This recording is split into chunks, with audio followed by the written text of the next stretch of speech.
Mais qu'est-ce que c'est, Alex? Qu'est-ce que c'est que ça? Qui sont ces deux personnes? Mais c'est nous! Bonjour à tous et bienvenue dans ce live. Salut Ici tout le monde. Alexandre Ross et Gaël Marin, spécialiste de l'hypercroissance, de l'automatisation, de la délégation, comme vous pouvez le voir ici avec notre nouveau livre à paraître, je vais y arriver, dans quelques jours. Mais ce n'est pas le sujet de ce live. Le sujet de ce live, c'est comment vous extraire de l'opérationnel, comment sortir de la prison que vous êtes créé, à savoir le business que vous avez lancé, qui porte ses fruits. Les premiers sous sont rentrés, les premiers prospects affluent, les premiers clients, et vient un problème clé que vous n'avez pas vu venir. Vous vous retrouvez prisonnier de votre propre succès et vous ne savez plus faire la gestion de votre entreprise, plus votre métier à l'origine, si vous êtes coach, si vous êtes auteur, si vous êtes entrepreneur. Finalement, vous vous retrouvez avec tellement de casquettes que vous êtes submergé de challenges.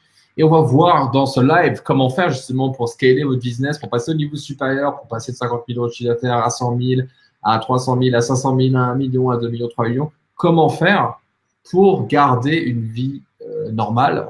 Comment faire pour pas péter un câble, pour pas faire un burn-out? Comment faire pour croître dans l'équilibre, dans le bien-être? Donc, on va voir, bien sûr, la partie automatisation, délégation. On va aussi voir quel est le mindset derrière. Donc, pour ceux qui ne me connaissent pas encore, je suis Alexandre Ross, je suis entrepreneur sur Internet depuis déjà 2006. Je suis un vieux. Un dinosaure. Oui, un dinosaure. Et voilà. Et notre but aujourd'hui, c'est d'aider les entrepreneurs qui commencent à atteindre un petit palier de succès, à les aider à se défaire de l'énormité qu'un système peut devenir quand il est pas sous contrôle, quand le business avance et que vous n'avez rien prévu en fait pour vous sauvegarder de cette progression, et comment faire justement pour passer au niveau supérieur. Je suis accompagné de mon associé Gaël Marin. Salut Gaël, qui es-tu? Salut tout le monde. Je suis le bras droit, l'associé d'Alex. J'ai rejoint le bateau il y a 2 ans et demi de ça. Et on s'amuse bien. On a vraiment on a le plaisir de partager deux excellences qui sont très complémentaires. Donc, on a beaucoup de choses à dire, autant sur la vente de ton côté, Alex, que moi sur la structure, le management de l'autre côté. Donc, on a coécrit un livre tout récemment que tu montrais au début de la vidéo. Prisonnier du succès, comment passer d'entrepreneur débordé, entrepreneur artisan débordé à chef d'entreprise libéré. C'est le gros sujet qui nous anime bien en ce moment parce qu'on a beaucoup de choses à dire et il y a beaucoup de douleurs. Il y a beaucoup d'entrepreneurs qui se sont retrouvés prisonniers de leur business en espérant au départ se libérer d'un job. Ils se sont créés une nouvelle prison et donc on est là pour vous aider. Exactement. Donc, au programme du jour, on va voir comment faire pour sortir de cette prison, quels sont les enjeux. Et je propose, Gaël, que tu rentres dès maintenant dans le vif du sujet en matière de contenu. Avant juste de commencer, n'hésitez pas si vous avez des questions, de les poser juste en dessous. On se fera un plaisir de vous répondre, que ce soit à l'écrit, si vous voyez ça en replay ou en live. Gaël, je t'en prie. On s'adresse aujourd'hui là dans ce cours spécial qui est vraiment exclusif. On s'adresse à 3 catégories d'entrepreneurs. Premièrement, les entrepreneurs qui sont au tout début. Alors, ça les concerne pas directement, sauf si vous êtes curieux, mais ça peut aussi vous donner la perspective de ce qui arrive. C'est toujours intéressant de savoir où est-ce qu'on va et quels vont être les challenges qui vont arriver. Sachez que voilà, au bout d'un moment, le carrosse peut redevenir citrouille et la vie d'entrepreneur peut être pire que sa vie d'avant si on ne relève pas certains challenges, et c'est ce qu'on va aborder dans cette présentation.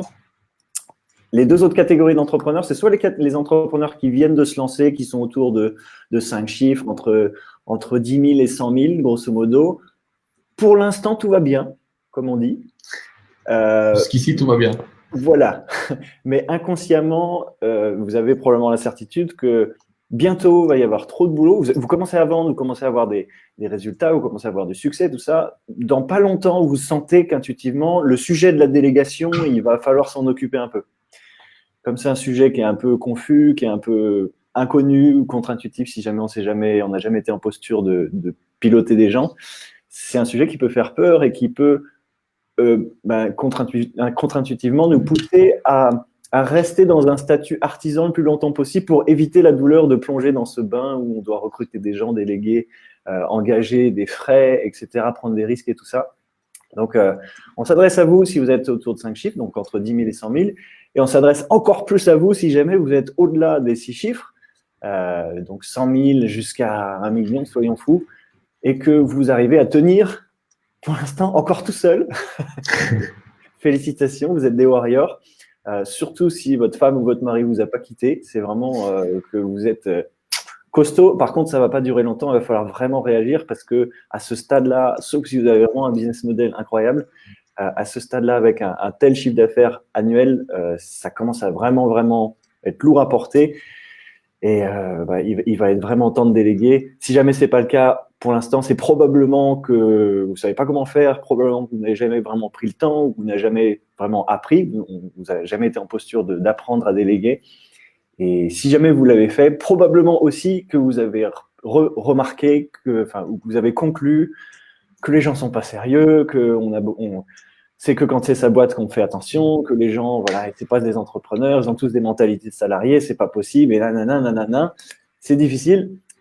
Simplement qu'il y a des clés à apprendre, que c'est pas forcément intuitif au début si on n'a jamais piloté, si jamais on n'a jamais managé ou délégué plus exactement. Et on va aborder 3 clés dans cette présentation pour fluidifier ça et que vous en sachiez déjà beaucoup plus que la moyenne. Tout à fait, je valide. Ce qui est intéressant, c'est toujours de commencer par le pourquoi, par les délégations, pourquoi est-ce que c'est important, pourquoi est-ce qu'au bout d'un moment il faut déléguer, pourquoi est-ce qu'on ne pourrait pas imaginer que, allez, on essaye de ne pas déléguer. Malheureusement, c'est un peu obligatoire. Et pour ça, je vais faire appel à une citation de David Packard, donc le cofondateur de Hewlett-Packard, qui dit une phrase qui est gravée quelque part dans mon esprit, c'est « Il y a plus d'entreprises qui meurent d'indigestion que d'entreprises qui meurent de faim. » Et cette phrase, elle est extrêmement percutante parce que quand on n'a pas vendu, tant qu'on n'a pas vendu, on se dit « mais vendre, c'est le Graal. Le jour où j'arriverai à vendre, c'est bon, je pars en vacances, j'ai plus de problèmes, je suis riche, je suis refait et tout est réglé. Mes problèmes sont réglés, ça y est, je serai enfin arrivé. » Sauf qu'une fois qu'on sait vendre, notamment quand on suit la formation B-Club d'Alex et qu'on apprend à vendre, on se rend compte que c'est que le début du voyage, en fait.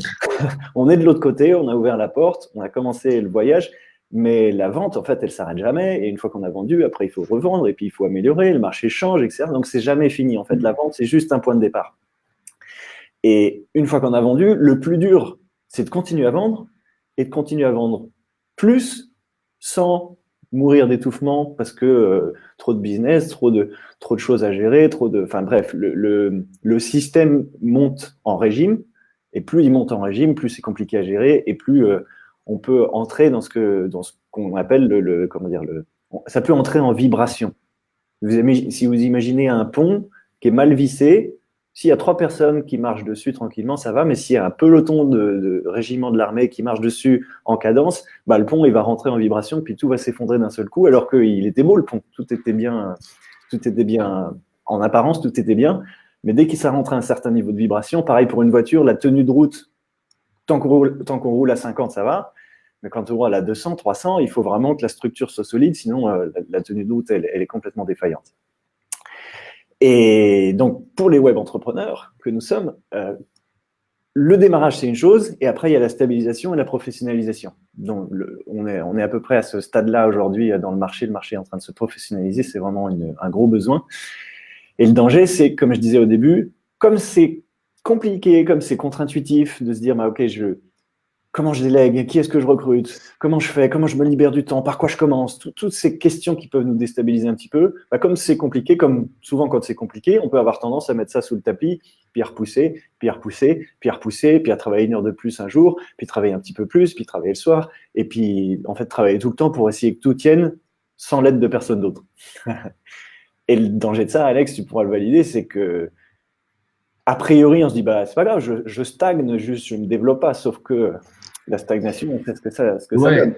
Et la stagnation n'existe pas en fait. Stagner, c'est toujours régresser parce que quand on est dans un environnement qui est ultra concurrentiel et changeant, comme Gaël vient de dire, il y a des nouvelles tendances, il y a des clients et des prospects qui sont de plus en plus éduqués sur le marché et qui sont de plus en plus exigeants. Il y a de plus en plus de personnes qui font de la publicité sur la plateforme, etc. Donc, on est plus concurrencé. Donc, il faut changer vite, il faut s'adapter vite. Et si tu ne bouges pas dans un environnement qui, lui, change vite, ça veut dire que tu régresses. En fait, pour être à peu près stable, il faudrait avancer déjà un peu. Et pour progresser, il faudra à la fois avancer vite et être tout aussi bien organisé. Et c'est souvent ce qu'on oublie, cette partie-là, on oublie souvent parce que Gaël a tout à fait raison, c'est la vente qui est le point de départ, mais la vente amène obligatoirement la structure, car la vente, pour la vente, c'est le meilleur moyen de faire un burn-out, parce que finalement, tu fais rentrer, et un burn-out, je parle un peu qu'à titre personnel, tu peux aussi cramer tout simplement ta boîte et exploser en plein vol alors qu'il y a de la croissance. Avoir de la croissance pour de la croissance sans qu'elle soit encadrée, sans qu'elle soit structurée, sans qu'elle soit distribuée par une équipe, eh bien, ça mène droit à la discussion, à l'autodestruction malgré la réussite.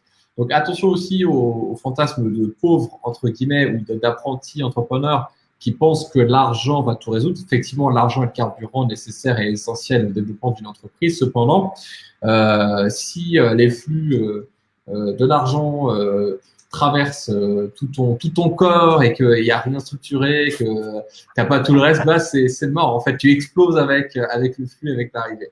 Donc, avec de gros pouvoirs viennent de grandes responsabilités, comme le disait l'oncle de Mr. Parker, Spider-Man. Hein? Oncle Ben. Et la responsabilité d'entrepreneur à succès, qui commence à avoir du succès, c'est de ne pas faire de son entreprise une prison dorée, et de prendre la pleine responsabilité de ça, c'est-à-dire s'éduquer dans ces sujets qui sont indispensables et qui font le succès des entreprises qui scale même plutôt que le scale, parce que le scale c'est autre chose. C'est aidant, tout ce qui est détox c'est bien, mais scaler c'est mieux. Scaler c'est mieux que scaler.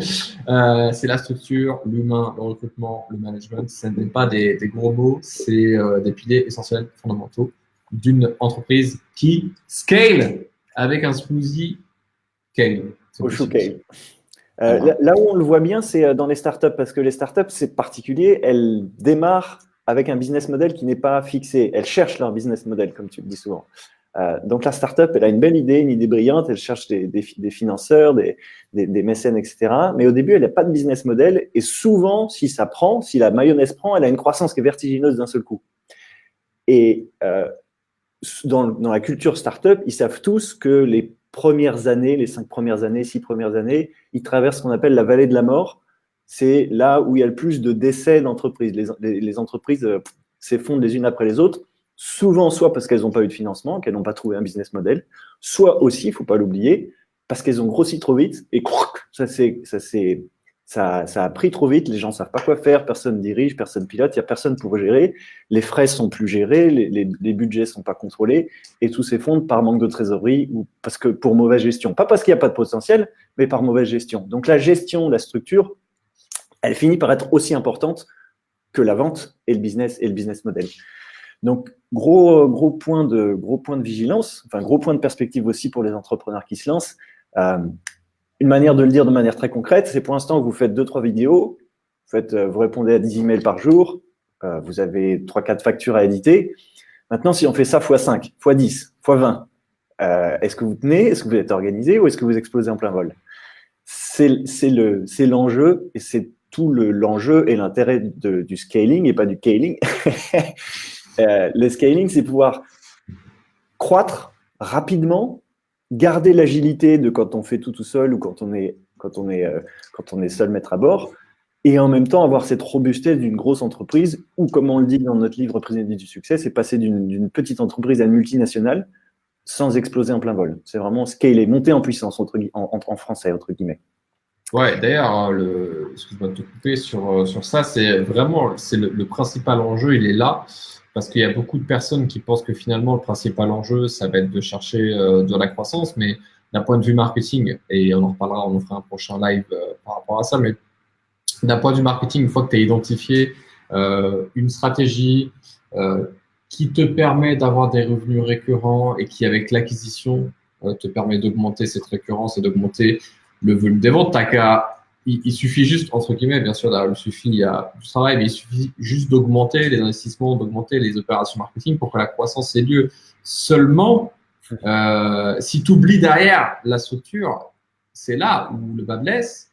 Et c'est là, en fait, où le principal challenge est ici. Et c'est comme l'iceberg, en fait, c'est ce qu'on voit pas. Ce qu'on voit, c'est la partie marketing, c'est la partie stratégie, c'est la partie investissement publicitaire qui est évidemment indispensable, puisque c'est elle qui crée le volume, qui crée la transformation chez les clients, qui crée le chiffre d'affaires, etc. Mais ce qu'on voit pas et ce dont on ne parle jamais, c'est la partie, justement, opérationnelle, délégation, automatisation, recrutement, etc., etc. Donc, une fois de plus, vigilance, parce que ce qui permet de résister à cette croissance, c'est ça et rien d'autre. Et même de la piloter, en fait, la croissance. Ouais, et il y a un parallèle avec l'alimentation qu'il faut faire parce que ça parle. C'est la structure de votre entreprise, c'est comme votre tube digestif. Votre tube digestif, au fur et à mesure que vous grandissez, il grandit avec vous. Et le danger avec une entreprise, le parallèle, ce serait de grandir, que l'entreprise grandit, elle ingère plus de business, elle mange plus, mais le tube digestif, il est resté tout petit. Il ne peut pas digérer cet afflux de business, de clients, de machin à gérer. Et du coup, il y a indigestion. C'est ce que disait David Packard tout à l'heure. La plupart des entreprises, il y a plus d'entreprises qui meurent d'indigestion et pas de faim. Elles mangent, elles ont du business, elles ingèrent des commandes, des leads, des clients, etc. Mais derrière, il n'y a pas le tube digestif pour digérer ça et en prélever les nutriments. Donc, la perspective, c'est de pouvoir aller là-dedans et de libérer la force, la force motrice, la puissance de votre entreprise pour que, quelle que soit la quantité de business, entre guillemets, qui rentre dans votre entreprise, vous ayez toujours la possibilité de gérer, vous ne soyez pas débordé, dépassé, comme un raz-de-marée de business, que vous puissiez le traverser, que vous soyez à votre puissance maximum. Si jamais vous faites tout seul, il y a des endroits où vous n'êtes pas bon. Il y a des endroits où vous êtes très bon, vous gérez. Puis il y a d'autres que vous faites par nécessité et pas forcément dans le plaisir non plus. Je prends toujours l'exemple d'une thérapeute qui adore être dans l'accompagnement, mais elle n'aime pas faire du marketing. Elle fait les deux parce qu'il faut faire les deux. Mais le jour où il y a quelqu'un qui s'occupe de son marketing, elle est bien contente parce qu'elle peut enfin déléguer la partie qui est dure pour elle, qu'elle a du mal. Et si elle arrive à travailler avec quelqu'un qui, lui, a une vraie impulsion, une vraie envie de la vendre, elle, c'est quand même vachement soulageant pour elle et c'est un premier pas de délégation. Donc l'idée, c'est puissance maximale partout, pas juste là où vous êtes bon, mais à tous les autres endroits où vous êtes moins bon parce que quelqu'un peut venir vous compléter et aussi parce que vous avez en backup, en soutien, une structure, une équipe, une team qui vient prendre le relais à différents endroits. C'est vraiment l'idée d'équipe et qui vous permet de vous resserrer, de vous concentrer sur votre zone d'excellence qui est d'une part le pilotage de votre entreprise, que c'est votre bébé, donc c'est vous qui savez où vous devez aller, et aussi votre excellence terrain. Probablement que si vous êtes lancé comme entrepreneur, c'est qu'à la base, vous aviez une excellence terrain, et qu'à force d'être dans le pilotage opérationnel, vous vous êtes éloigné de plus en plus de cette excellence, au point que peut-être elle s'est réduite comme peau de chagrin, et il y a plus beaucoup de votre temps que vous passez sur votre excellence initiale. En fait, vous passez plus de temps à gérer de l'administratif, à être un pompier de l'administration, à gérer des factures, à gérer de la compta, à faire du support client, alors qu'à la base, vous vous étiez lancé dans l'entrepreneuriat pour vivre votre passion tout le temps, et actuellement, c'est pas ce que vous vivez. Et d'ailleurs, ce qui est intéressant de souligner, c'est je pense que c'est aussi la fin d'un courant. C'est la mort d'un courant, celui de la semaine de 4 heures, qui est un fantasme hérité d'une époque qui est révolue, puisque ce livre de Tim Ferriss, à l'époque, il y a une dizaine d'années, je ne sais même plus ce que ça d'ailleurs, on s'en fiche, promettait qu'on pouvait travailler sur Internet, notamment le moins possible, grâce à l'outsourcing un peu féroce, c'est-à-dire l'outsourcing sur des pays en développement qui parlent plus ou moins bien notre langue, et pour réaliser toutes les tâches entre guillemets ingrates. En gros, on a le dieu web entrepreneur digital nomade qui a la liberté et la puissance du tout et qui délègue toutes les merdes salement rapidement à des pays du tiers-monde. En fait, le truc, c'est que ça n'existe plus parce que le contexte n'est plus le même. D'une part, parce que l'omniprésence, l'omniconcurrence est là. Aujourd'hui, elle est 10 fois, 50 fois, 100 fois plus importante. Donc, du coup, le côté, relax, de toute façon, ça peut marcher de façon imparfaite et avec une valeur moyenne, ce n'est plus possible aujourd'hui parce que même aujourd'hui, il y a des startups qui sont dans le marché, qui ont très faim. Et de l'autre, en fait, d'un point de vue purement expérience client et même expérience team, D'un point de vue expérience client, tu sens que tu es mal écouté, tu sens que c'est pas quali, ça te donne pas envie, ça te fait pas rêver, ça donne pas envie d'être fidèle, ça donne pas envie de réengager des sous, ça donne pas envie d'investir à nouveau. Donc, la qualité et la valeur perçue que tu offres, elle est très mauvaise. Et d'un point de vue team, en fait, il n'y a pas de cohérence, il n'y a pas de groupe, il y a simplement le grand chef, le grand Manitou qui délègue à des gens qu'il connaît à peine pour un prix dérisoire, etc. Donc, du coup, ce modèle-là, un peu, je vais dire par provocation, qu'on appelle le modèle du digital nomade, même si, en fait, aujourd'hui, il y a digital nomade, je ne sais pas forcément dire ça, mais c'était ce que représentait Tim Ferriss à l'époque, notamment avec son livre, La semaine de 4 ans. Ce modèle est mort, et en tout cas, il mènera à votre perte si aujourd'hui vous comptez continuer à avoir de la croissance dans votre entreprise ou même survivre dans un environnement où la professionnalisation est de mise, elle est même indispensable, elle doit faire partie. C'est comme parler anglais, c'est plus une option. Je dirais que l'option, ce serait presque d'avoir chinois en LV3, et dans 10 ans ou 15 ans, ce sera plus une option de parler et anglais et chinois. C'est exactement la même chose. Les standards sont au minimum à ce niveau-là, et en dessous, il y a la semaine de 4 heures, et au-dessus, il y a la croissance. Je voulais vraiment démystifier cette partie-là, c'est important parce il y a un héritage culturel autour du entrepreneuriat qui a dépassé le stade de l'entrepreneuriat, parce que c'est une référence mondiale pour tout le monde, pour les nouveaux penseurs. Tim Ferriss, qui est un excellent auteur, hein. C'est pas du tout ce qu'on rend en question. Mais je lis encore son blog. Mais ça a le mérite, tu vois, faut casser cette image, cette idée qui est surannée, qui est dépassée à l'âge d'Internet, ou la vitesse d'Internet et la vitesse de propagation des bonnes pratiques et de la concurrence est trop rapide pour ça, en fait. D'ailleurs, Tim Ferriss le dit lui-même dans une interview que je t'avais partagée récemment. Il dit à l'époque, je pouvais automatiser quasiment à 100% mon business de compléments alimentaires parce que c'est de la pure logistique et il n'y a pas besoin d'intelligence relationnelle et émotionnelle, c'est juste de la logistique. Pour le marketing, pour mon activité de Tim Ferriss, pour mon blogging, mes activités, tout ça, c'est plus compliqué, c'est plus difficile. Je suis obligé d'intervenir partout parce que s'il n'y a pas un supplément d'âme, s'il n'y a pas la qualité que moi j'amène Tim Ferriss, les gens le sentent et ça baisse et le reach et l'interaction baisse. Donc, je suis obligé d'être un peu partout. Je suis obligé d'être là parce que les gens, c'est moi qui veulent acheter maintenant. Et on a effectivement passé à une autre époque. Je pense qu'à à l'époque des années 80, années 2000, comme le marché était un peu découvrait ce monde du web entrepreneuriat, tout le monde certains pouvaient tirer leur épingle du jeu et se dire, ok, mon but c'est de travailler le moins possible. On a l'équivalent français de Tim Ferriss, mais aujourd'hui, je crois qu'on n'est plus là parce que les clients ont assez consommé de ce genre de contenu un peu médiocre. Et maintenant, on est plus dans une période, à mon avis, où la mission de l'entreprise revient au centre. On remet l'église au centre du village et on dit, OK, on est là pourquoi, c'est quoi notre raison d'être?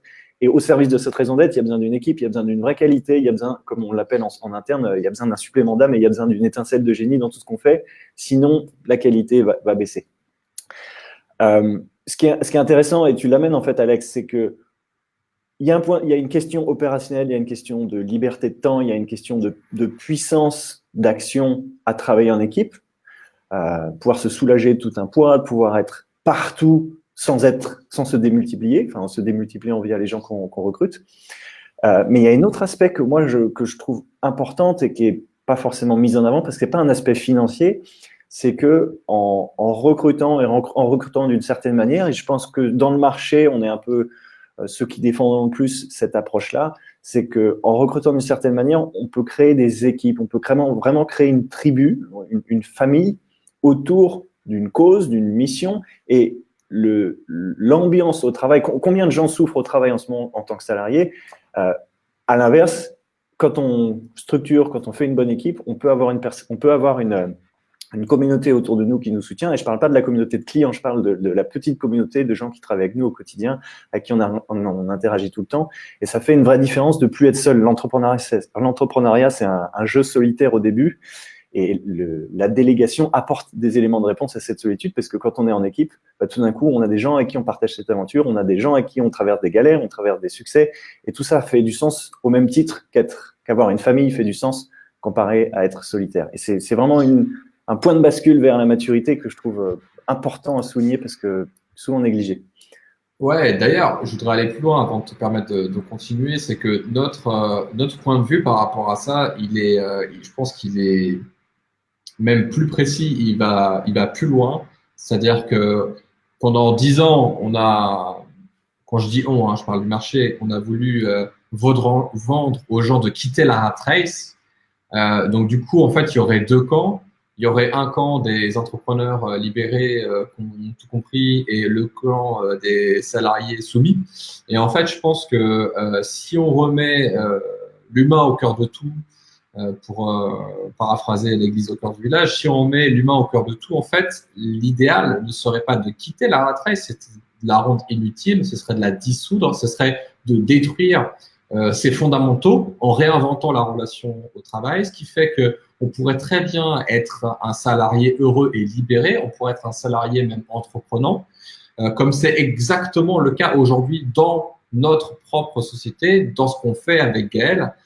Puisque en face de moi, là tu ne le vois pas, mais il y a Antoine qui est réalisateur, caméraman pour nous et qui a dans sa fonction de directeur de création, etc., il a une indépendance qui est très forte, c'est-à-dire que je lui demande jamais à quelle heure il vient au bureau, il part quand il veut, il arrive quand il veut, à partir du moment où en fait ses rôles, ses fonctions sont remplis et qu'il apporte de la valeur. C'est l'anti-rat race au sein même de ce qu'on pourrait qualifier d'une rat race, mais comme elle n'existe plus, eh bien quitter la rat race n'a plus lieu d'être en fait.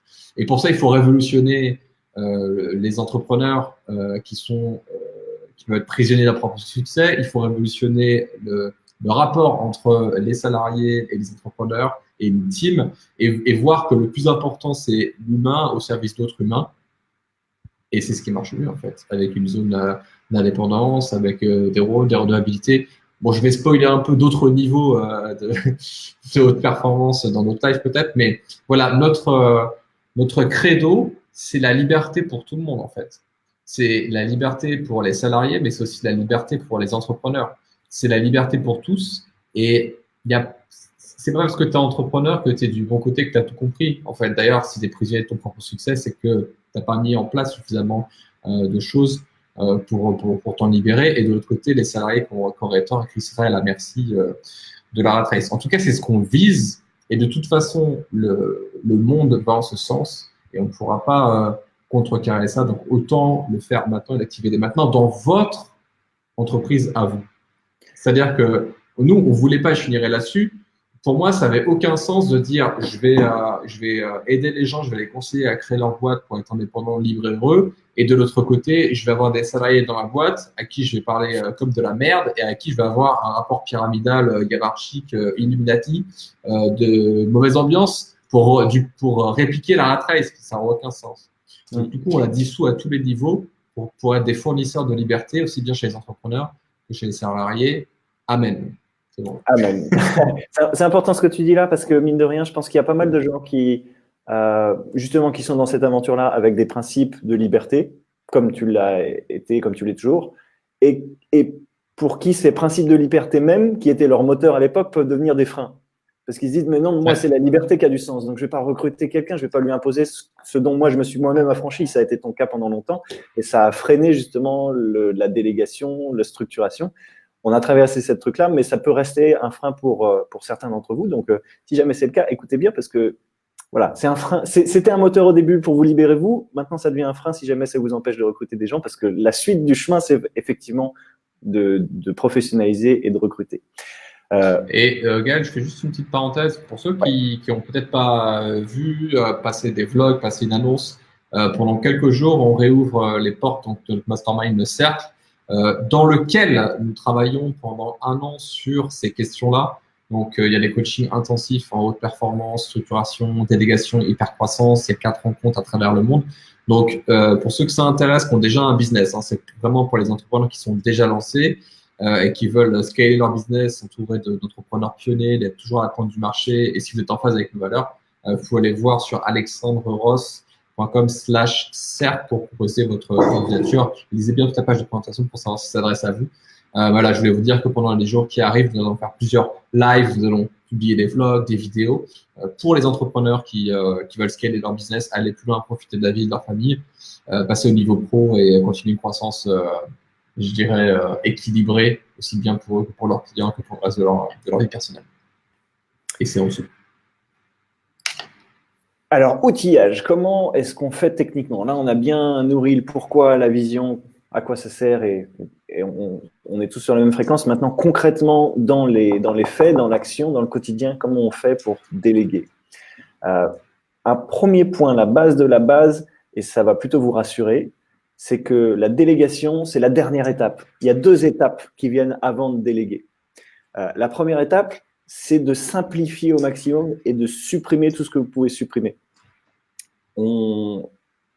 L'entrepreneuriat, c'est la liberté, c'est aussi le poids de la liberté, le poids de la responsabilité. Et comme on est libre tout d'un coup et surtout si on a été habitué à être cadré, cette liberté peut nous perdre, elle peut nous submerger, on peut être perdu face le nombre illimité de choix qu'on peut faire. Tiens, il y a une nouvelle technique qui arrive, je vais tester ça. Ah tiens, il y en a un qui parle de tel truc, eh ben c'est ça qu'il faut faire. Un tel, il fait comme ci, mon concurrent, il fait comme ça. Vite, vite, il faut que je change tout. Et on passe son temps à essayer de s'adapter, à ouvrir des portes, à ouvrir des portes, des tiroirs, etc. Et en fait, rien n'avance parce qu'on est en train de démultiplier les directions, on s'éparpille. Ou alors, on fait des choses qui ne servent à rien, qui sont héritées d'un moment donné où c'était pertinent, mais depuis, on le fait par automatisme et ça cesse d'être pertinent. Donc, la première étape, avant de chercher à déléguer, avant de payer quelqu'un pour faire des tâches, pour lui confier des tâches, c'est de simplifier et de supprimer. Je donne un exemple. Dans la formation Biz Club d'Alexandre, à l'époque, on acceptait les paiements par chèque. Et les paiements par chèque, ils étaient envoyés par courrier, ils arrivaient à la boîte postale, ils étaient transférés chez les parents d'Alex. Les parents d'Alex devaient les scanner, devaient les encaisser, il fallait qu'on tienne une compta. Ça faisait plein de petites actions administratives de gérance qui étaient pénibles, qui étaient chronophages. Et alors, le premier réflexe d'un débutant, ça va être de dire, bon, bah, il me faut quelqu'un pour gérer ce problème parce que ça me prend trop de temps et ça me saoule, je veux pas. Non, la première étape, c'est de simplifier, supprimer. Et en l'occurrence, qu'est-ce qu'on a décidé? On a décidé qu'on avait suffisamment de moyens de paiement par ailleurs pour sacrifier les chèques et au profit d'un virement éventuellement, qui est beaucoup plus simple à gérer. Et donc, on a carrément supprimé ce truc-là qui nous prenait du temps. C'est un exemple parmi d'autres. On a aussi supprimé des formations dans notre catalogue de formations parce que certaines formations étaient mal positionnées, s'adressaient à une mauvaise audience, enfin, en tout cas pas l'audience qu'on cherchait, et généraient beaucoup de support client derrière.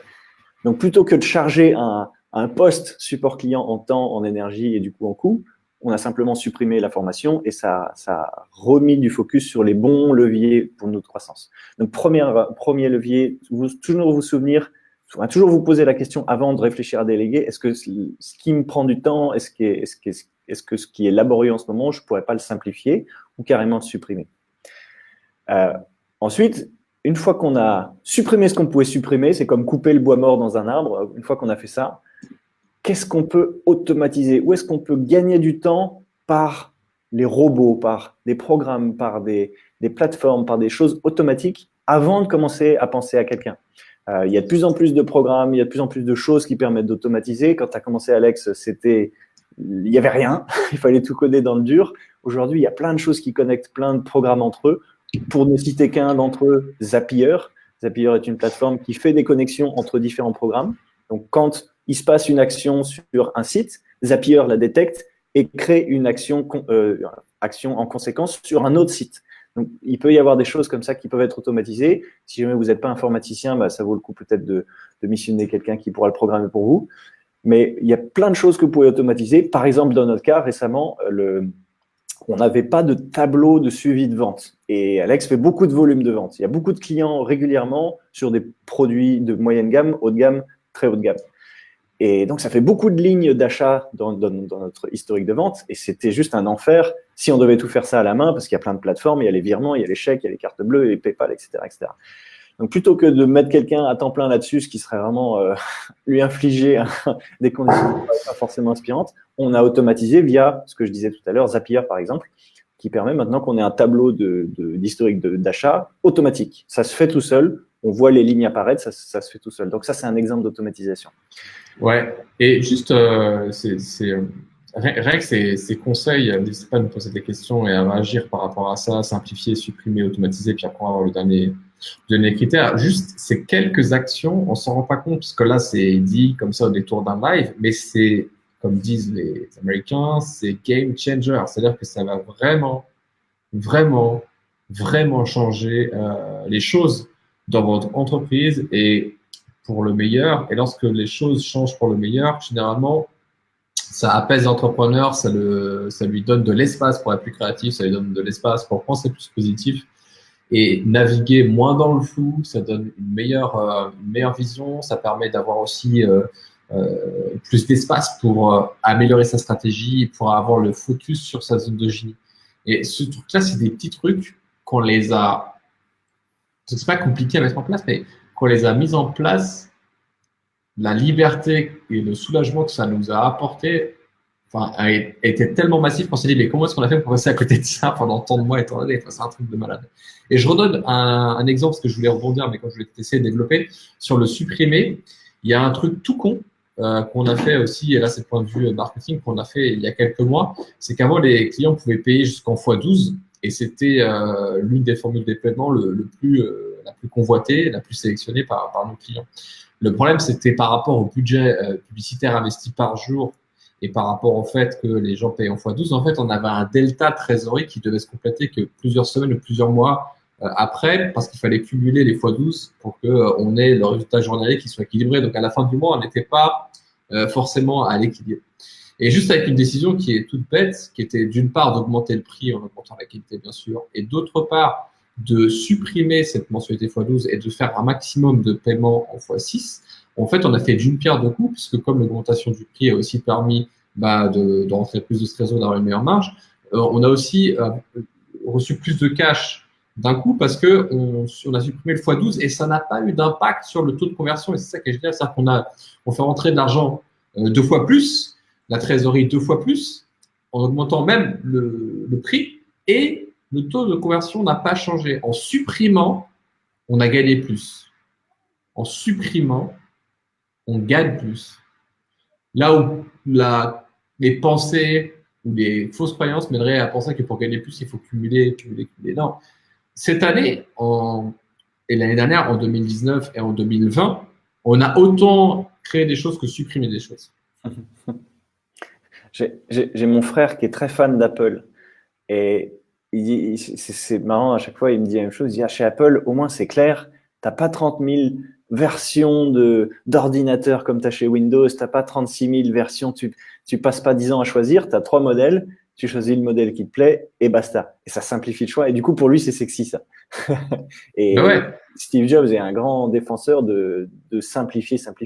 Il dit c'est plus dur de supprimer que de rajouter. Et pourtant, c'est ce qu'il faut faire. Une fois qu'on a fait ça, enfin, en tout cas, une fois qu'on a adopté cette posture-là de simplifier d'abord, de supprimer et ensuite d'automatiser, vient la délégation. Mais l'erreur, ça serait d'attendre d'être vraiment dans le rouge et dans le jus pour chercher quelqu'un à qui déléguer. Et pour ça, j'ai une petite histoire qui est amusante. Quand j'étais avant dans les achats, quand j'étais directeur achat, j'avais ma collègue du coup aux ventes, qui était directrice des ventes, qui était visiblement toujours bien organisée, à un point qu'un soir, au détour d'une discussion informelle, on était à plusieurs, on dit mais comment tu fais, Sonia, pour être toujours organisée comme ça? T'as jamais l'air d'être débordée, t'as toujours l'air d'être à jour, comment tu fais? Et elle avait dit, elle avait formulé une réponse qui m'a marqué, qui m'est restée. C'est, elle me dit, je prépare mon travail comme si j'allais le déléguer à quelqu'un. Elle n'avait pas la perspective de délégation proche, mais elle anticipait, elle structurait, elle simplifiait, elle lissait les cas particuliers, elle modélisait ses critères de choix pour que le jour où il y ait quelqu'un qui arrive, en fait, ça soit déjà clair comment il faut que les choses soient faites. Vous avez probablement déjà vécu ça. Quand vous êtes, quand on est tout seul, on fait comme on veut, on fait un peu à l'instinct, on fait à l'humeur aussi. Donc un jour c'est A, un jour c'est B, un jour c'est C. Si on nous pose la question, c'est pas trop dire pourquoi, c'est juste voilà, j'ai fait comme ça. Mais le jour où vous avez un junior à côté de vous et que vous devez lui montrer, alors là, tu vois, dans ce cas-là, il va falloir que tu choisisses A. Dans ce cas-là, il va falloir que tu choisisses B. C'est vachement, ça demande vachement de discipline et vachement de resserrement pour simplifier et modéliser vos critères de choix. Donc, anticipez avant d'avoir besoin de déléguer, c'est la meilleure manière de gagner beaucoup de temps le jour où vous aurez quelqu'un, enfin, effectivement, le besoin de déléguer. Donc, commencez dès maintenant à déléguer. C'est la bonne nouvelle pour ceux qui n'ont pas encore la trésorerie ou qui ne sont pas encore à ce stade-là. Vous pouvez déjà préparer la délégation, ou autrement dit, comme j'aime le dire, vous n'avez besoin de personne pour déléguer à quelqu'un, puisque la délégation, c'est un travail en amont de design. Ça, c'était la première clé. Les 3 étapes et anticiper. La deuxième clé qui est vraiment importante, en particulier pour les débutants, c'est de confondre rôle et personne. Ça vous est probablement tous déjà arrivé d'avoir un ami, un filleul, un cousin, quelqu'un proche qui n'a pas de boulot dans l'instant, que vous aimez bien, vous avez envie de l'aider, de lui trouver du job. Chez vous, vous dit, bah, t'es disponible? Ben, ouais, tiens, tu pourrais m'aider à faire ça. Mais c'est mou et vous êtes plus en train de lui rendre un service que de recruter, que de faire un casting pour la personne idéale dont vous avez besoin pour votre structure. Vous êtes centré sur lui et pas sur votre entreprise. Et c'est souvent, voire tout le temps, une source de frustration, voire ça met à mal beaucoup d'amitié, ce genre de choses, parce qu'en général, ça se passe mal derrière. Et l'enjeu, c'est vraiment de dissocier les personnes des rôles, de penser de manière abstraite, dans votre entreprise, vous avez besoin de quoi? De quelles compétences? De quel pôle? De quel périmètre de responsabilité? Par exemple, pour être plus concret, vous avez une petite association, vous faites des stages de thérapie, de développement personnel. Vous avez besoin d'un responsable secrétariat, de quelqu'un qui prend les réservations, qui inscrit les gens, qui les relance, qui cherche des remplaçants quand il y a des désistements et tout ça, ça vous prend du temps et en tant que pilote, en tant que thérapeute, vous n'avez pas envie de gérer ça, comme ça a été le cas pour un ami. Vous recrutez quelqu'un, mais si vous recrutez quelqu'un qui n'est pas adapté au rôle, vous allez vous en mordre les doigts. C'est le cas avec un ami, un de mes anciens clients qui avait ça. Il avait mis au poste de secrétaire la fille d'une très très bonne amie. Donc c'était une relation filiale, c'était une relation affective. Et c'était elle, pas parce qu'elle était la meilleure placée pour ce rôle, pas parce que dans le casting, c'était la meilleure, il n'y a pas eu de casting. C'est juste elle parce que de ses mots à lui, au moins elle, il savait qu'elle n'allait pas le lâcher. Mais recruter dans ces conditions, c'est pas bon parce que il se trouve, pour la petite histoire, que le rôle qu'elle était censée prendre dans l'association, c'était un rôle avenant, disponible, réactif, précis, aimable, qui crée de la chaleur, qui crée du lien avec tous les participants, avec les clients, tout ça. Or, elle était un peu l'inverse. Elle était pet sec, elle n'était pas précise, elle faisait des fautes d'orthographe. Et son rêve, c'était qu'on lui foute la paix. Donc, clairement, ce n'était pas la bonne personne. Mais comme il y avait cette confusion rôle-personne et qu'il y avait une sorte d'obligation affective, et du coup, ça a été compliqué. Et pour la petite histoire, finalement, elle a fini par partir et claquer la porte et il s'est retrouvé démuni pendant un moment. Il a dû réagir et retrouver quelqu'un dans l'urgence. Alors que depuis le départ, je lui disais, pour le rôle, je trouve pas qu'elle est pas vraiment à sa place. Il me disait, oui, mais j'ai rien d'autre à lui confier. Oui, mais c'est pas ta responsabilité de trouver du boulot à tout le monde. Ta responsabilité, c'est de nourrir ton entreprise, ton projet avec les bonnes personnes pour incarner les bons rôles. Et ce qu'il faut vraiment comprendre, c'est que la valeur ajoutée maximale, autant pour vous que pour les gens que vous allez recruter, c'est là où ils sont bons naturellement, spontanément, où eux ont du plaisir, là où ils kiffent, parce que c'est là que chacun est vraiment à son plus haut potentiel. Si jamais vous essayez de faire rentrer quelqu'un dans un rôle qui n'est pas fait pour lui, qui n'est pas taillé pour lui, un peu comme si on essayait de mettre un acteur sur un rôle qui ne lui convient pas, le film entier va sonner faux, ça ne va pas être bien à chaque fois qu'il sera à l'écran, ça ne sera pas terrible. Donc, d'abord réfléchir en tant que casting, en tant que rôle, comme on crée un scénario de film, et ensuite aller chercher les acteurs pour incarner ces rôles-là, mais pas l'inverse, jamais l'inverse.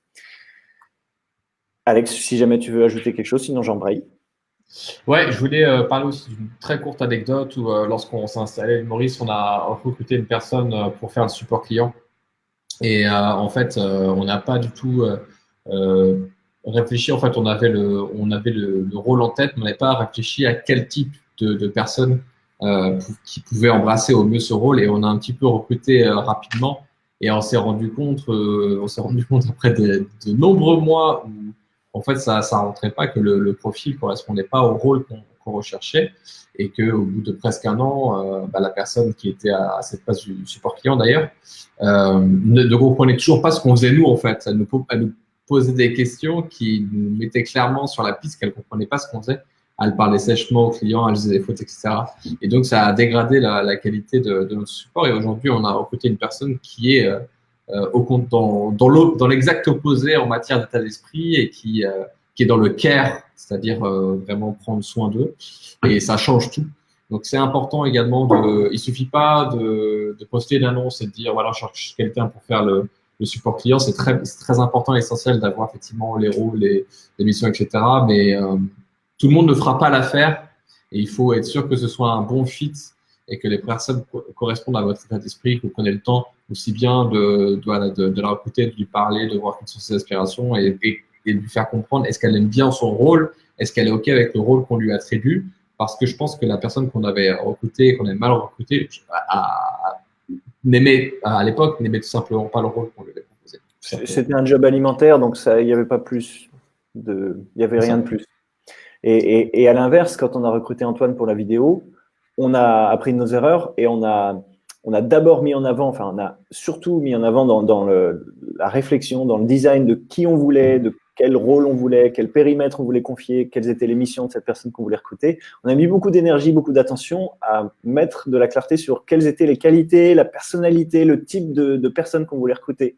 Et on voulait un jeune qui a envie de voyager, un jeune qui a faim, qui a pas de limite, pas un senior qui veut du confort et de la stabilité. On voulait un jeune qui est prêt à aller partout. Et comme on avait beaucoup de clarté là-dessus, loi de l'attraction ou pas, on l'a eu. Et Antoine correspond exactement à la fiche qu'on souhaitait parmi toutes les candidatures qu'on avait eues. Pourtant, tous les autres étaient aussi bons que lui, probablement, d'un point de vue technique. Tous faisaient l'affaire. Mais au niveau personnalité, comme on avait pris le temps de se clarifier sur ce dont on avait besoin, on a su identifier le joyau dans la meule de foin des propositions. C'est même plus que la loi d'attraction, c'est la loi de la clarté. Quand tu es clair avec toi-même et ce que tu recherches. Et c'est marrant parce qu'au départ, pour l'anecdote, donc je faisais le point en début d'année, je me dis, mais on investit beaucoup trop dans la production vidéo. Enfin, c'est bien parce qu'on ça nous donne des résultats, mais en fait, on pourrait vraiment avoir quelqu'un à plein temps ici à Maurice et faire des trucs de meilleure qualité. Et moi, je me suis dit, ouais, je sais exactement ce que je veux trouver. Puis Gaël, au départ, me dit, ah, mais t'es sûr quand même qu'on va réussir à trouver ce genre de profil, machin. Et je lui dis, ouais, je veux vraiment un jeune / autodidacte qui sort, un jeune autodidacte / qui sort de l'école de production et qui a envie de voyager et qui a envie de faire ce truc-là. Et c'est marrant parce que moi j'ai eu qu'un entretien. Hein. C'est avec Antoine. C'est tout. Sniper, kill shot. On a snipé. Et ça a été une belle leçon de recrutement aussi, qui correspond bien à ce qu'on partage ici. Et après, on a fait ce travail de clarté sur ce dont on a besoin, les périmètres, les choses que vous allez pouvoir déléguer. Combien de temps ça prend à peu près? Ça, c'est à vous de l'estimer. Ok, je pourrais lui confier ça, ça et ça. Après, souvent, on peut chercher le mouton à 5 pattes. Oh, j'aurais besoin qu'il fasse de la compta, qu'il soit artiste, qu'il fasse du montage vidéo, et puis ensuite il me seconde et qu'il puisse faire des coachings en plus. Faut pas être trop ambitieux non plus. Il y a des archétypes de qualité et vous n'allez pas pouvoir avoir l'un et l'autre, ou rarement. Et surtout, c'est intéressant d'avoir de la clarté sur les périmètres pour que dans la distribution des tâches que vous allez confier, il y ait le moins de chevauchement possible et que chacun puisse être le plus autonome possible. C'est vraiment une perspective. Si vous recrutez quelqu'un qui est totalement dépendant de vous pour plein d'informations, pour plein de points, pour plein de décisions, ça ne veut pas dire qu'il faut qu'elle soit 100% autonome et en roue libre, mais si elle est pieds et mains liés à vous sur plein de sujets, en fait, cette personne-là va vous prendre plus de temps que vous n'allez vous en libérer, puisque vous allez devoir la briefer, elle va faire le travail, vous allez contrôler, elle va vous demander des infos, vous allez devoir intervenir, et ça va faire un goulot d'étranglement multiple à plein d'endroits. Alors que si, en amont, vous designez les choses, vous simplifiez, vous réorganisez pour que la personne ait un périmètre clair de responsabilité et qu'elle puisse être autonome là-dessus et lâcher les chevaux, là, vous allez gagner du temps parce qu'elle va vous soutenir et va venir vous compléter. Donc ça, c'est un point qui est très important. Après, c'est où est-ce qu'on trouve ces gens-là? Ouais, bien sûr. Et puis, de toute façon, il y a une différence entre… tu vois, déléguer intelligemment et manager. Si tu recrutes pour manager, c'est pas bon, en fait. Et c'est vraiment ce qu'il faut éviter. Ce qu'il faut éviter, c'est que le recrutement se transforme en management, surtout dans les entreprises agiles, comme les entreprises sur Internet que nous, on peut avoir.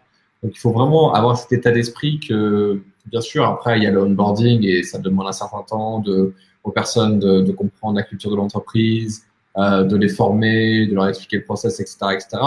Mais ce que vous voulez, c'est pas manager, en fait. C'est intégrer avec autonomie ce qu'on appelle des A-players, c'est-à-dire des gens qui sont dans leur zone de génie et qui, de toute façon, de par l'état d'esprit d'autonomie qu'on donne, de redevabilité, etc.,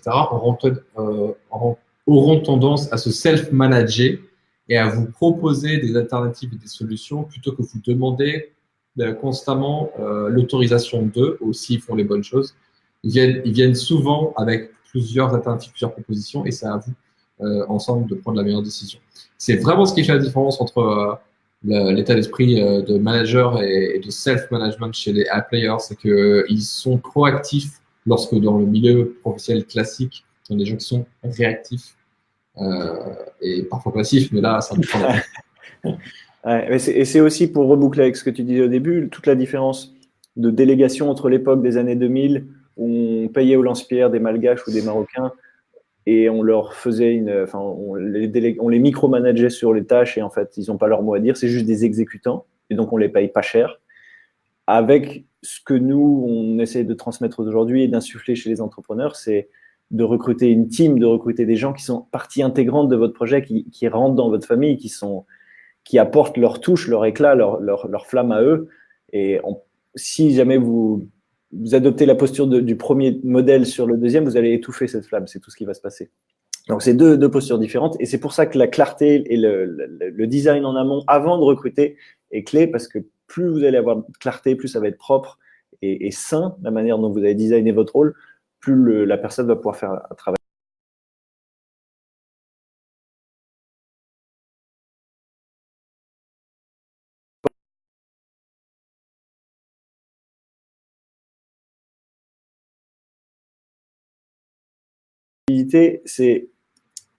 C'est pour au début, si jamais vous êtes au tout début, vous n'avez pas beaucoup de ressources, il y a plein de plateformes de recrutement, vous pouvez poster des annonces, etc.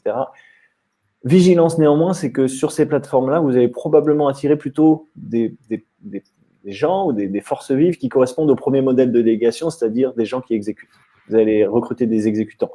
C'est nécessaire quand on est en lancement, quand on est en progression, qu'on n'a pas encore les ressources pour déléguer complètement. Mais sachez que c'est limité et qu'au bout d'un moment, ces exécutants vont plus vous suffire. Vous allez avoir besoin d'autres choses et que vous allez avoir besoin de plus d'énergie. Vous allez avoir besoin de plus de proximité. Et bonne nouvelle, si jamais vous êtes web entrepreneur, le plus souvent, vous avez une communauté, vous avez des clients, vous avez une visibilité, vous avez un blog, une chaîne YouTube, etc. Et votre audience, souvent déjà conquise à votre mission, va être réceptive si jamais vous postez une annonce de recrutement. Dans le marché, systématiquement, à chaque fois que quelqu'un envoie un email à sa base de données, à sa base d'email, un email qui commence par « je recrute », systématiquement, c'est les emails les plus lus, les plus cliqués. C'est qu'il y a un vrai intérêt. Nous, on a nos clients là dans la parentalité positive. À chaque fois qu'ils disent qu'ils recrutent quelqu'un, mais leur communauté se soulève, il y a un raz-de-marée et tout le monde dit « moi, on veut travailler avec vous ». Donc, il y a plein de gens qui sont prêts à travailler avec vous et qui sont disponibles. Et souvent, dans votre communauté, c'est là que vous allez trouver les meilleurs assets, les meilleures ressources. Ouais, et d'ailleurs, si vous faites partie de un peu l'économie web entrepreneur, large, hein, ça peut être startup, tout ça, l'événement qu'on organise annuellement, le Biz Club Live, est aussi un très beau vivier de collaboration et de recrutement. D'ailleurs, il s'est passé exactement la même chose pour cette dernière édition qui a eu lieu en décembre dernier. On était à la recherche d'un traffic manager, mais plus, c'est-à-dire pas juste quelqu'un qui fait du Facebook Ads ou quelqu'un qui fait du Google Ads, mais quelqu'un qui maîtrise l'écosystème de l'achat de trafic et qui aurait un côté aussi opérationnel, qu'on peut appeler geek entre guillemets, et qui maîtrise la technique. Et pareil, Gaël me dit bon où est-ce qu'on va trouver sur le profil? Ça va être compliqué. Et je lui dis nous allons trouver ce profil au Biz Club Live. Je le sens, je le sais. Et bingo, on l'a trouvé. Bon, c'est un pote d'Antoine. c'est à moitié de la triche, mais en fait, c'est pas vraiment de la triche, puisque Antoine, on l'a recruté. Grâce à ce mec-là qu'on recrute, la boucle est bouclée. Et c'était ça qui est marrant, c'est qu'au final, lorsqu'on est clair, et j'étais vraiment clair sur le profil, on finit toujours par trouver. Et le Biz Club Live, c'est un endroit très intéressant pour trouver des profils, car j'ai souvent des gens en coaching, que ce soit dans le cercle, que ce soit en mentorat, dans le coaching Biz Club, où il y a des personnes qui me disent « Ah, mais oui, mais un tel, je l'ai rencontré, on travaille ensemble, je l'ai rencontré au live, etc. etc. » Donc, c'est aussi un endroit intéressant dans l'économie de ce business. Ouais, tout à fait. Donc, première clé, avoir de la clarté et passer la moulinette des 3 étapes, supprimer, simplifier, automatiser, finalement déléguer. Et deuxième clé, du coup, avoir de la clarté et designer en amont ce dont on a besoin. Troisième clé, c'est la logistique, c'est comprendre qu'on va avoir besoin progressivement de changer sa manière de travailler et que la logistique, la manière dont on s'organise, va devoir évoluer vers du collectif. Vous avez probablement ça aussi. Mon père est bricoleur, il a un garage avec un atelier. Je comprends pas comment il s'organise pour ranger ses clous, ses marteaux. Je comprends jamais rien. Je cherche un truc, je le trouve jamais. Lui, il sait toujours où c'est parce que c'est son atelier, il sait où c'est. Donc son atelier, il est perso, il peut pas se partager. Si jamais c'était un atelier collectif, il faudrait de la clarté et de l'entente sur où sont rangées les choses. Il y a besoin d'un peu de logistique et un peu de partage. Et ben, ça va être la même chose d'un point de vue délégation, c'est que vous allez avoir besoin vous allez passer un petit peu de temps sur, comment dire, créer la logistique collective. Au début, vous allez avoir l'impression que ça vous prend du temps, mais en fait, ça va vous en faire gagner parce qu'après, les gens vont pouvoir vous rejoindre dans la voiture et joindre leurs forces à vous. Et ça commence pour moi par des logiciels de gestion de tâches dont on va avoir cruellement besoin rapidement quand on sera en équipe. Quand on est seul, on peut avoir tout dans sa tête, sur un petit bout de carnet, etc. Quand on est en équipe, on va avoir besoin de faire des réunions pour se synchroniser, on va avoir besoin de partager la vision sur les mois à venir, on va avoir besoin de prioriser les projets des uns et des autres, ça va venir, et il y a des logiciels qui aident à ça, et même si vous n'avez pas encore le potentiel de recruter quelqu'un tout de suite, de la même manière que tout à l'heure, ça valait le coup de commencer à préparer le terrain, ça vaut le coup de commencer à s'y mettre aussi parce que le logiciel, s'il est en place quand vous recrutez quelqu'un, vous allez gagner beaucoup de temps. Et ces logiciels de tâches, il y en a plein, je peux vous en citer plusieurs. Trello, beaucoup de gens connaissent déjà. Nous, on utilise Todoist, T-O-D-O-I-S-T. Il y a Asana pour les grosses boîtes, il y a Wrike, il y en a plein, Monday et compagnie. Il y en a plein. Le logiciel, chacun a le sien, donc je ne suis pas en train de dire qu'il y a un logiciel qui est mieux qu'un autre. Simplement, il y a 3 critères importants dans l'outillage dont vous allez avoir besoin par anticipation. C'est que le critère, c'est que déjà, vous devez l'aimer. Parce que si on a eu le cas parmi un de nos clients, il était convaincu par une présentation que j'avais faite sur un outil, et puis il est rentré chez lui, il a envoyé un message à toutes ses équipes, et il a dit, bon voilà, vous devez adopter cet outil-là maintenant. Sauf que lui ne l'utilise pas. Donc, personne ne l'a utilisé, la sauce n'a pas pris, et il est revenu vers nous en disant, mais je ne comprends pas, les équipes ne l'utilisent pas. Ben oui, mais toi-même, tu ne l'utilises pas. Donc, premier critère, c'est que vous devez l'utiliser et vous devez l'apprécier, donc vous devez chercher un petit peu, investir un petit peu de temps et d'énergie là-dessus pour trouver l'outil qui vous convient, dans lequel vous allez pouvoir vous sentir bien et pouvoir ensuite le déléguer.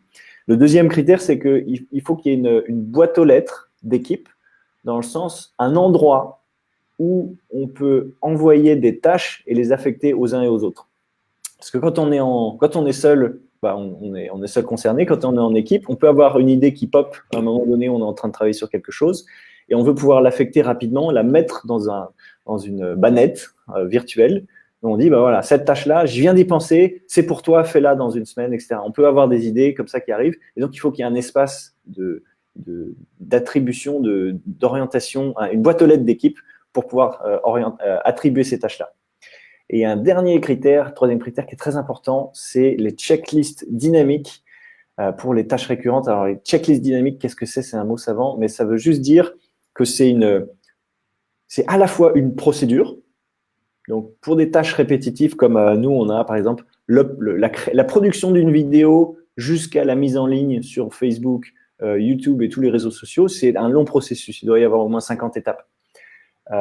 C'est toujours la même chose, donc c'est vraiment une checklist, c'est vraiment une procédure, il y a une procédure sur comment faire.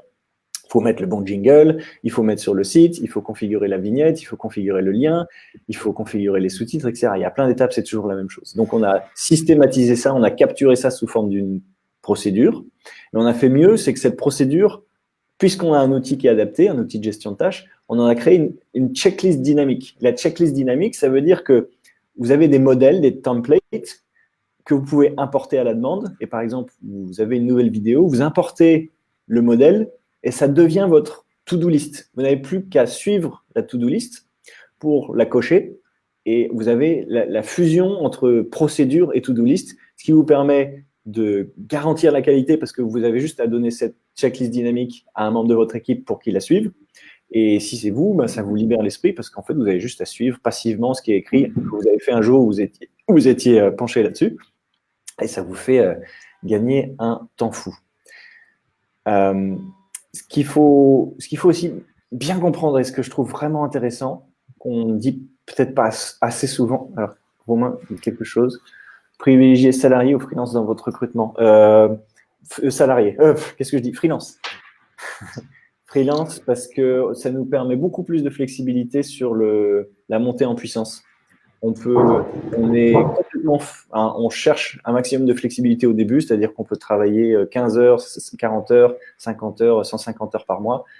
Si la personne est freelance, c'est beaucoup plus simple pour nous. Après, pour Antoine, on avait des contraintes administratives, donc on a dû le recruter pour qu'il puisse avoir le permis à Maurice. Mais dans l'absolu, on préfère des freelances. Et aussi pour l'indépendance qu'ils ont. S'ils sont salariés, ça coupe pas complètement le cordon et il y a une indépendantisation qui se fait pas complètement. Alors que si c'est un freelance, c'est un petit peu différent. Ouais, et dans le cas d'Antoine, c'était différent dans le sens où, comme c'est un job à temps plein de production vidéo et que je réside à l'île Maurice, on n'avait pas d'autre choix en fait que de le recruter pour qu'il vienne à l'île Maurice et qu'ensuite il nous suive partout dans le déplacement dans ce cas-là aussi. Et du côté d'Emma, donc ma femme, son business, elle a aussi son assistante qui est salariée pour la même genre de raison, c'est qu'elle est résidente elle-même à l'île Maurice. Et puis on va aussi avoir une évolution dans l'association, c'est-à-dire que pour d'autres projets qu'on va mettre en place cette année, il y aura aussi une association entre associés en fait tout simplement. Alors on fait pas rentrer des inconnus au bataillon pour les mettre associés, mais on va créer des structures où les piliers sont associés en tout cas.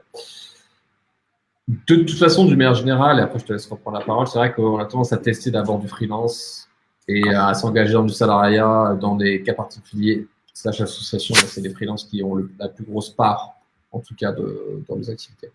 Ouais, dans notre milieu, on peut considérer que la période freelance, elle correspond à une période d'essai salariale, donc on en a besoin. On peut pas s'engager directement, vu à quel point c'est compliqué en France de licencier ou autre. Ça serait juste se tirer une balle dans le pied. Et en fait, si tu veux, ce qui est intéressant, et je te laisse la parole, c'est que effectivement, le code du travail, et pas que, en France, n'est plus tout à jour par rapport à l'évolution de nos sociétés, à l'évolution de nos business et de nos métiers. Et donc, du coup, l'héritage du salarié français et des... Comment on appelle ça là, les gens qui défendent les Ah oui, mais c'est tellement pas dans notre quotidien. Ouais, c'est tellement pas dans notre quotidien en fait que j'ai oublié le mot. La CGT, la CGT et tous ces trucs-là. Les syndicats. Les syndicats, voilà. Cette chose-là, tu sais, le syndicalisme vieillissant, tu sais, t'as l'impression qu'on est des archéologues. Regardez, ça existait ça, le syndicalisme. Donc du coup, en fait, plus du tout en phase avec la réalité économique et la réalité managériale et la réalité du travail d'aujourd'hui, et plus précisément dans le travail. Et donc, la France ayant 50 ans de retard au minimum sur le code du travail et là-dessus, on ne peut pas travailler en fait en recrutant des salariés en France. Pour plusieurs raisons. Déjà parce que le code du travail ne permet pas en fait de demander à une personne de la recruter sur une mission et de totalement changer sa mission. Ce qui a lieu tout le temps chez nous, parce que ça évolue tout le temps en fait. Donc c'est pas possible dans le code du travail, et aussi la séparation, c'est-à-dire que quand on considère que c'est plus la peine de continuer à travailler ensemble. En France, les lois sont extrêmement strictes. Et il y a putain, je me suis oublié le nom. Le salarié au prud'homme peut poursuivre au prud'homme. Et ça aussi, c'est un truc complètement aberrant, en fait, qui n'est pas du tout en phase avec le métier et qui devra tendre à disparaître, sinon c'est la France qui disparaîtra. Le seul truc qui fonctionne bien, il faut quand même le souligner, c'est que le statut d'auto-entrepreneur, de micro-entreprise plus exactement, est très très fluide et très très léger et très très agile. Donc franchement, beaucoup de gens, enfin, il y a de moins en moins, mais il y a encore des gens qui disent ah, il faudrait que je crée une société. Les statuts, c'est pas compliqué. Comment je fais ma compta? Non, micro-entreprise, c'est une formalité en 5 minutes, c'est fait. C'est franchement hyper agile. Et pour démarrer, c'est génial. J'espère qu'ils l'enlèveront jamais parce que pour démarrer une activité, c'est franchement ce qu'il y a de plus fluide. Ouais, après, ils l'ont dégradé, mais c'est la seule chose de bien qui a été faite. Utiliser le mot mandaté plutôt que recruter. Non, on utilise vraiment le mot recruter. Parce que c'est comme ça qu'on fonctionne et on mandate pas, en fait. C'est des gens qui travaillent avec nous comme s'ils étaient proches, en fait. C'est juste que on utilise le vocabulaire qu'on veut déjà. Ouais, parfois, entre nous, on dit débaucher. On va débaucher quelqu'un d'un job parce qu'on le veut chez nous. Donc, on n'a absolument pas une relation de quelqu'un qu'on mandate. Pas du tout la culture qu'on a avec les gens qui sont en freelance, mais absolument pas. C'est pour ça qu'on n'utilisera pas ce terme-là. Bon, on a fini de bâcher la France, c'est bon. On peut en revenir à nos moutons. Je pense que ça peut être intéressant, Alex, que qu'on parle du bus, de l'image du bus. Ah oui. C'est une métaphore qui est vraiment intéressante. On le vit, on l'a vu chez nos clients, à quel point le choix, le casting, quand on est peu de gens, une personne mal choisie se voit comme le nez au milieu de la figure. Donc le choix, le casting des personnes que vous allez faire rentrer dans votre équipe est vraiment, vraiment clé.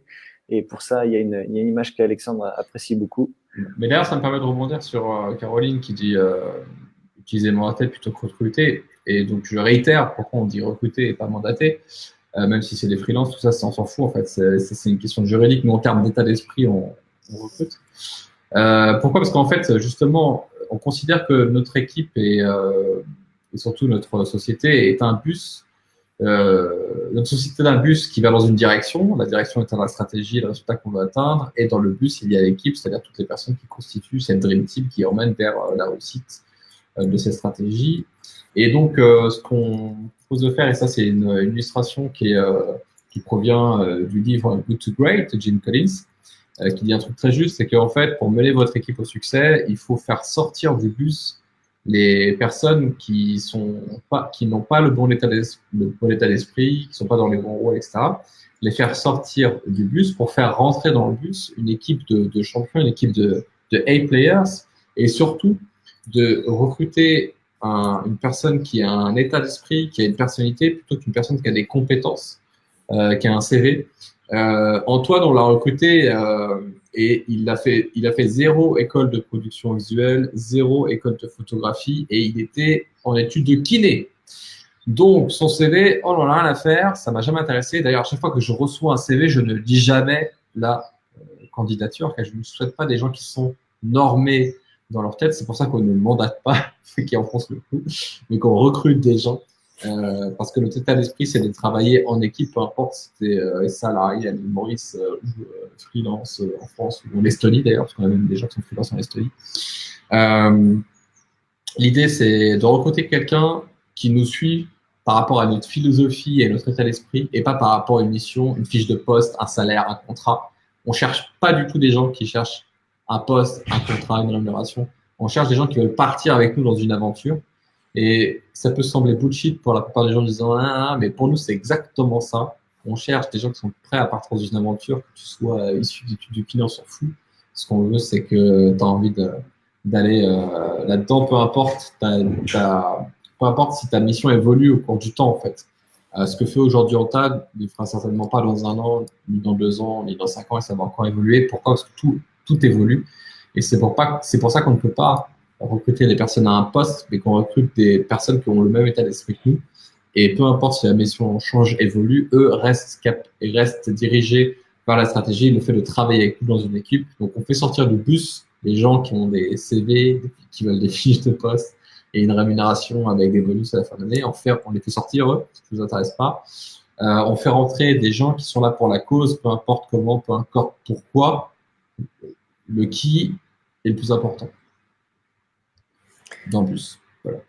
Et c'est pour la petite histoire, c'est un peu comme ça que je suis rentré dans le bus, puisque des candidats qui s'étaient présentés à toi à l'époque, en termes techniques, j'étais pas en pole position.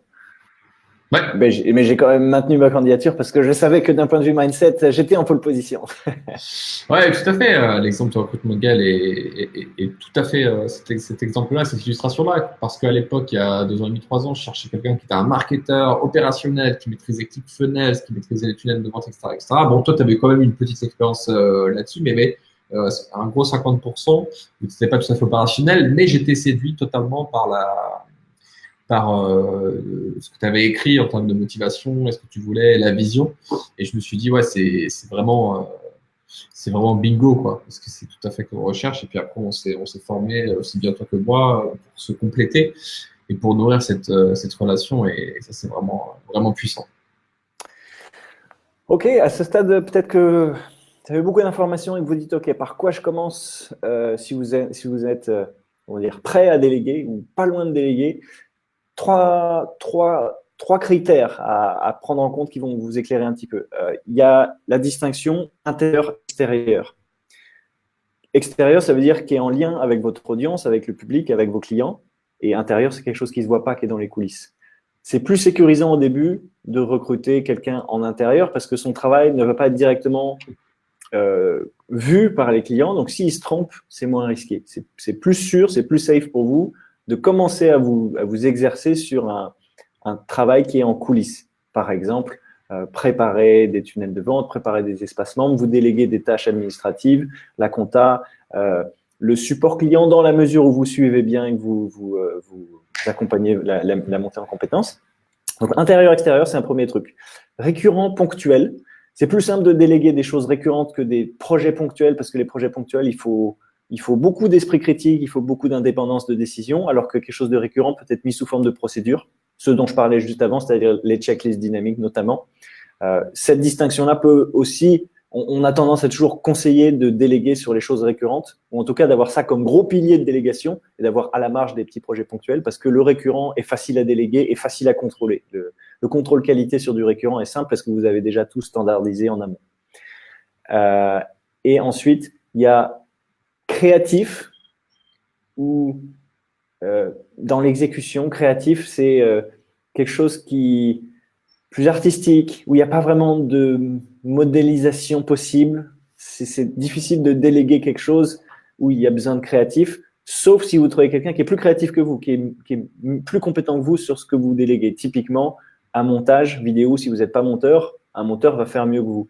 Mais si jamais c'est la créativité, par exemple, notre douleur en ce moment, ma douleur, c'est sur le copywriting, l'écriture de textes de vente. Je ne sais pas dire comment je fais, mais mes textes sont bons. Et j'ai du mal à trouver quelqu'un qui peut prendre le relais et me soulager sur certaines tâches parce que je ne sais pas transmettre cette créativité-là, puisque c'est de la créativité, c'est un peu une étincelle, elle est là ou elle n'est pas là. Donc, c'est plus une question de personne. Donc, ce qui est pas créatif, c'est souvent plus facile pour commencer. Sauf si vous identifiez tout de suite un pôle où vous vous considérez pas très bon. Après, pour tout ce qui est bras droit, comme moi vis-à-vis d'Alex, là, c'est encore autre chose puisque c'est vraiment une question de fit, de personnalité et de complémentarité.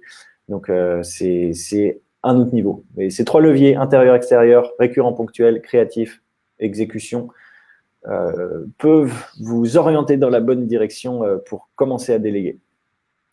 Voilà. Et Romain, il nous dit, mais en fait, vous êtes comme la Légion étrangère, chez vous, on recommence tout. Alors, ça signifie quoi? Tu as compris la remarque? J'ai pas compris. Bah, dis-moi si je me trompe, Romain, mais en fait, c'est des changements de paradigme, si j'ai bien compris. Mais tu peux, c'est-à-dire que tu quittes ta carrière chez les kinés et puis tu deviens monteur vidéo réalisateur. Ah, ok. Je pense, hein, je crois, hein, si j'ai bien compris. Mais ouais, au niveau, il y a des choses inspirantes dans l'armée, dans la manière dont ils sont. Il y a des choses qui sont moins inspirantes, mais il y a des choses en termes de management et de leadership et d'entraide dans l'équipe qui moi m'inspirent beaucoup et dont qu'on peut avoir à l'esprit pour amener Tu le vois, c'est ça. management dans une bonne direction. On oublie ton passé à la Légion. Donc, tu vois, tu peux être kiné ou je sais pas quoi, et puis après tu peux Tu devenir rentres chez réalisateur. Alexandre Ross et ton CV est effacé. Tu repars sur une page vierge. J'en profite Mais, pour faire une intermède. Donc, pour tous ceux qui veulent scaler leur business et penser à un autre niveau, et pour ceux qui se sentent concernés par ces problématiques, donc de recruter, de la performance, d'aller ajouter de la croissance, du chiffre d'affaires, de bien recruter, d'avoir une équipe et de passer de 6 chiffres à 7 chiffres, par exemple, on relance les inscriptions de notre mastermind pendant quelques jours. Notre mastermind, le cercle, et j'ai mis toutes les informations ici, alexandros.com/cercle. Pour ceux qui s'intéressent, lisez bien ce qu'on propose. C'est une aventure d'1 an et c'est unique en son genre. Donc, n'hésitez pas, si vous sentez que vous pouvez candidater à cet accompagnement. C'est un accompagnement qui est haut de gamme, mais c'est puissant, c'est transformateur. Donc, c'est ici que ça se passe. Gaël, je t'en prie, tu peux reprendre le relais. ben, on arrive vers la fin de ce petit cours exceptionnel. On espère que ça vous a plu. On espère que ça vous a plu. Si vous avez plu, laissez-nous des likes et des commentaires et des questions, comme ça on en profitera pour répondre à toutes vos questions, si ça a généré des interrogations chez vous. Ce qui est, pour moi en tout cas, je pense pour nous aussi, c'est un sujet qui est important, qui est précieux, parce que pas beaucoup de gens en parlent. C'est un peu une douleur cachée des entrepreneurs, cet emprisonnement dans un projet entrepreneurial qui était censé les libérer. Toi, Alex, ça te rappelle tes parents et leur restaurant, donc il y a un peu de, Ouais. il y a cette volonté d'aider les gens à se libérer, parce qu'il y a des manières de se libérer. Il suffit d'avoir des clés, il suffit d'avoir un peu d'éducation sur ces sujets-là. Et voilà, je pense que le mieux placé pour en parler, c'est nos clients. On est toujours très touché quand on voit qu'ils se libèrent, qu'ils commencent à recruter, qu'ils commencent à monter des équipes et passer dans le bassin pro, alors que c'était des artisans avant, passer dans l'autre bassin. Ça, c'est quelque chose qui nous touche. Donc, on espère qu'il y a eu des petites clés, des petits déclics pour vous pendant cette formation, cette petite présentation. Yes. J'en profite pour regarder Karina qui nous dit yes, je suis en plein dedans. Bah, c'est top, Karina. Je pense que si ça te parle, que ça te permet justement de mettre le point sur là où c'est important pour toi, est-ce qui te permet de débloquer tes réserves de croissance, c'est absolument top. Donc, si vous n'avez pas encore à ce niveau, mais ces conseils vont nous permettre d'anticiper. Excellent. Merci à toi, Romain. Ouais, le fait d'anticiper, ça permet aussi d'anticiper, en fait, de pas projeter qu'on sera arrivé à un certain stade, alors que là où on projette qu'on sera arrivé, en fait, c'est le début d'une nouvelle aventure. C'est comme les jeux vidéo, à chaque niveau, il y a des difficultés différentes. Ouais, carrément. Karina, merci, c'est top, mais merci infiniment à toi, Karina. Merci à tous ceux qui ont participé à ce live. Je vous mets les informations pour le cercle juste en dessous pour laisser votre candidature. On finira avec la question de Chris qui nous demande quelle est la clé, si elle existe, pour changer de paradigme rapidement et avoir le bon mindset. En fait, je pense que ça se fait jamais rapidement. C'est une accumulation de problématiques et la résolution qui permet aussi d'être en action. En fait, c'est jamais ce qui fait shifter, c'est pas en te posant au bord d'une terrasse avec un verre à la main en disant ah, ça y est, il y a quelque chose qui vient de se débloquer en moi. C'est à un moment donné, c'est ce que disait Tony Robbins aussi, quand il y a une situation que tu ne peux plus tolérer, c'est-à-dire qu'il y a du changement. C'est-à-dire qu'il faut arriver soit à un niveau de douleur qui est si important que tu es obligé de te bouger le cul parce que ça devient insupportable. Donc, si tu as une douleur tellement forte physique, tu vas chez le médecin, tu vois, ou à l'hôpital, tu es obligé d'agir, sinon tu vas crever. Ou de l'autre, c'est par anticipation et par le fait d'être dans une dynamique de résoudre des problèmes. Il y a Mark Manson dans son livre The Subtle Art of Not Giving a Fuck, écoutez bien cet accent de ouf, qui dit que la plupart des gens pensent qu'éviter les problèmes les rendra heureux. Ce qu'ils n'ont pas compris, c'est que ce qui rend heureux, c'est de résoudre les problèmes et qu'à chaque niveau de conscience et de performance dans sa vie, il y a des problèmes à au niveau, quoi. Donc, du coup, quand tu as des problèmes de pauvre, par exemple, bah, ton problème numéro un, ça va être de remplir ton frigo à la fin du mois et de payer ton loyer, ce qui est un problème de merde, hein, faut vraiment le concevoir, c'est quelque chose qui est horrible, et je plains les gens qui sont dans cette situation-là. Mais quand tu gagnes ta vie bien, que tu fais 1 million, 2 millions, 3 millions, c'est pas que tu n'as plus de problème, c'est que tes problèmes changent. Ton problème n'est plus de remplir ton frigo et de payer ton loyer, mais ton problème, ça va être de gérer le fisc, ça va être de gérer un associé véreux, ça va être tout plein de choses. Mais c'est pas pour autant moins désagréable. C'est juste que la vie est faite de challenges et de problèmes dont le but est de les résoudre et qui rend heureux. Et je pense que c'est justement ça qui forge le mindset, mais qui ne permet pas d'avoir c'est pas un changement de paradigme rapide, sauf si tu fais beaucoup de choses rapidement. Sauf si en très peu comme nous, l'année 2019, en 2019, on a fait beaucoup de choses et on a vachement évolué, mais ça n'a pas été un déclic, tu vois, comme ça qui vient extérieur, une illumination. C'est le fait d'avoir été tout le temps dans le mouvement et de trouver des solutions qui nous permettent d'avoir ce mindset. Une clé qui fait quand même accélérer, c'est clairement d'être accompagné par quelqu'un qui est passé Non, par mais là. bien sûr. Là, je te parle pour nous, mais nous-mêmes, on se fait coacher, accompagner. Et donc, l'accompagnement qu'on propose, que ce soit dans le Biz Club, comme Karina vient de le dire, merci à toi, Karina, pour ta confiance, que ce soit le mentorat pour les personnes qui sont intermédiaires, qui sont autour de 4-5 chiffres, et pour les membres du cercle qui font au minimum 100 000 euros, le fait de les accompagner, ça crée des résultats qu'ils n'auraient pas eu en si peu de temps, ou qu'ils auraient eu bien après avec plus de souffrance et de temps gaspillé, d'argent, etc., et d'énergie. Voilà pour ce partage. Merci infiniment, Gaël. Merci à tous. Merci à Chris qui dit merci, Alex. Merci à vous deux. C'était super intéressant. C'est un vrai plaisir de partager cette équipe. Pour ceux qui sont concernés, qui font au minimum 100 000 euros de chiffre d'affaires ou 10 000 euros de chiffre d'affaires par mois ces derniers mois, vous pouvez laisser votre candidature au cercle. Il y a le lien qui est juste en dessous. Il y a quelques jours pour s'inscrire. C'est un investissement et un accompagnement haut de gamme. Donc, prenez le temps de lire la page et de proposer votre candidature si vous respectez les critères d'éligibilité, comme on dit pour la fibre optique. Je vous mets le récap juste en dessous. Est-ce que Gaël, tu as un mot pour la fin? Rendez-vous tout bientôt. Il y a un petit, Ouais. il va y avoir des petites surprises dans les jours qui viennent. On va donner du contenu. Ouais, on va partager du contenu toujours dans cette dynamique de vous aider à scaler. On vous souhaite une excellente journée. À très bientôt. Salut tout le monde. Le plus important, c'est pas d'aller vite. Le plus important, c'est de pas s'arrêter. Ciao, ciao!